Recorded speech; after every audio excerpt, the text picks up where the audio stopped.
Crackdown on immigration underway, and rumours that Prime Minister Christopher Luxon is an overstayer in the top job. Here to bash that around, former Minister and Senior Labor MP Willie Jackson joins me here in the studio, and Police Minister and Senior National MP Mark Mitchell, I think on the line there from Wellington. Good morning, gentlemen. Morning, Mark. Morning, Garth. Morning, Willie. Which one of you has been talking to Matthew Hooton, the columnist, who thinks that the Prime Minister's days are very numbered in the job and you need a managed retreat from a political climate crisis? All the leadership chat at the moment, Garth, seems to be around Penny Henare and Chris Hipkins. We'll get to that. Willie's the puppet master, so he could probably shed some light on that for us. In all seriousness, though, Mark Mitchell, I mean, does Christopher Luxon have your complete support as the leader? 100%, absolutely. And Nicola Willis as his deputy? You couldn't ask for. You couldn't not ask for a better Prime Minister in terms of support for me as a minister and trying to achieve and get what I'm done, and which is primarily around public safety. So when you're hearing people calling it a pathetic attempt to associate himself with Taylor Swift, interfere in monetary policy and boast about a 4-year-old deal with Amazon, that's just sort of water off a duck's back, or is that an indication? Honestly, Garth, I've been in politics since 2011. Sometimes it feels longer, but you hear this sort of stuff all the time. The commentators have got to fill the pages with something, and I've just heard this go back and forward, back and forward, back and forward for all parties. Yeah. So I read nothing into that at all. People are free to have their opinions. We're getting on with the job. Are they though, Willie?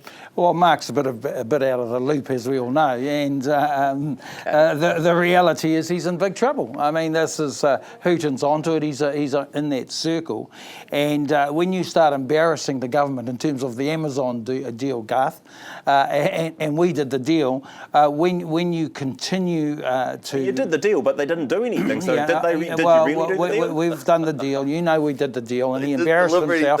We did the housing. You signed it. They picked it up. We've built the houses. No, I think the question's a relevant question. So what's Chris Bishop doing now? What's Nicola Willis doing now? Bush is the guy who runs the lines. They're also looking at polls, I suppose, Garth. You saw a Roy Morgan poll the other day, just 2 days ago, and they dropped under 30%. Well, you mentioned polls. Actually, if we've got it handy, I'll pop a chart up in a second, but we'd better hear from Mark Mitchell.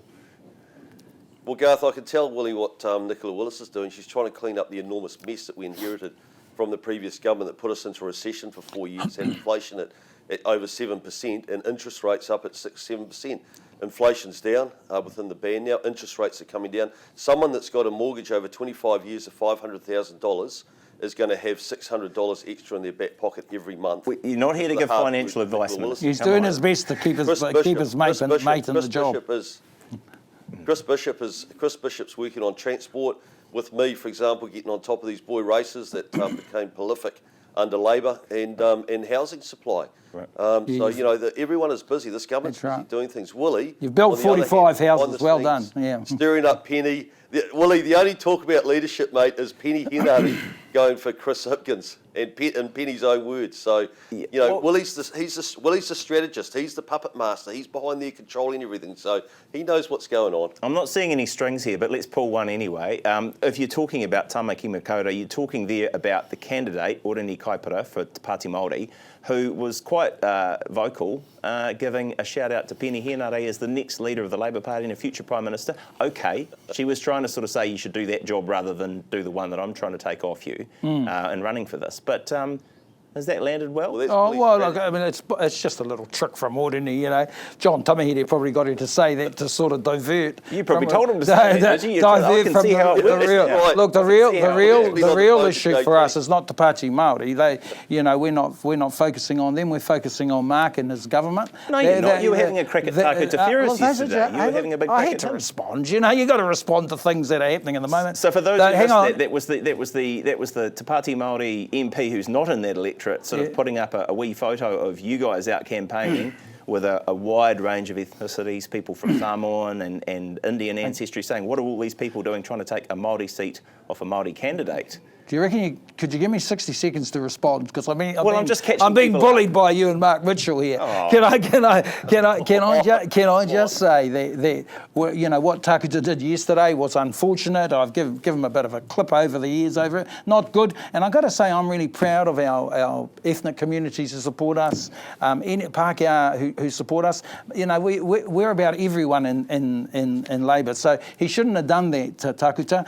His leaders have reprimanded him. Oh, he's withdrawn and apologised. There's been an apology. Yeah. But the real enemy is Mark Mitchell and this government. That's the reality. And we're going to focus on this government.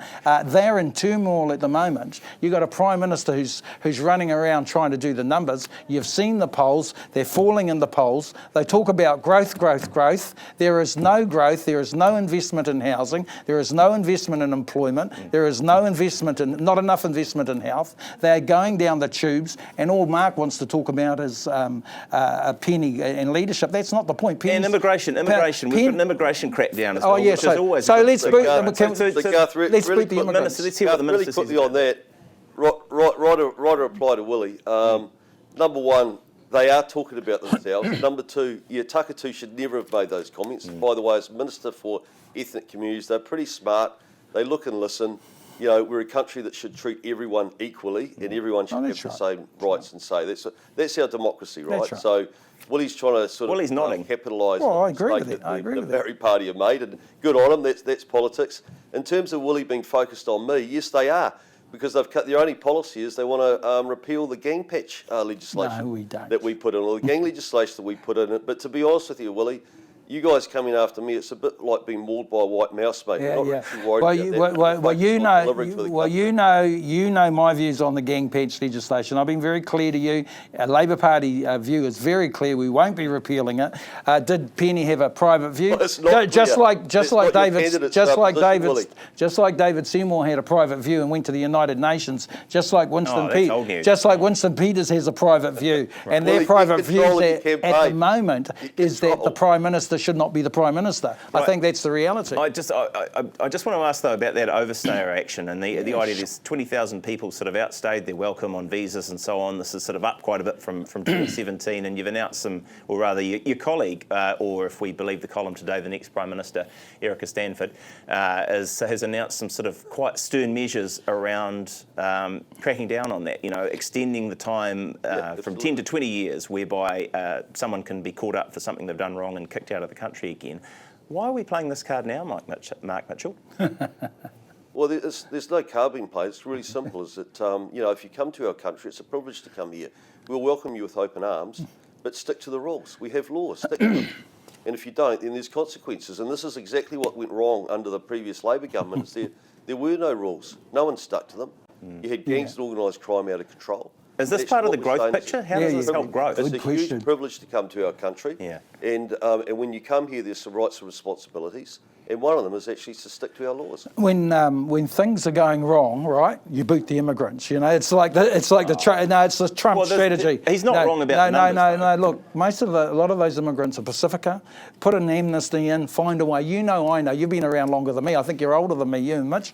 And the reality is, if you're not building houses, if you're not fixing the house system, if you're not investing in jobs, if there's no growth, what do? You boot the immigrants. Well, this is what this government's doing, exactly. And you've got a Prime Minister who could lose his job in the next week or so. So Mark and them going, where are we going to go? We'll boot the immigrants. Last word. Shame on you, Mark. Willie, hush now, Willie. Willie just completely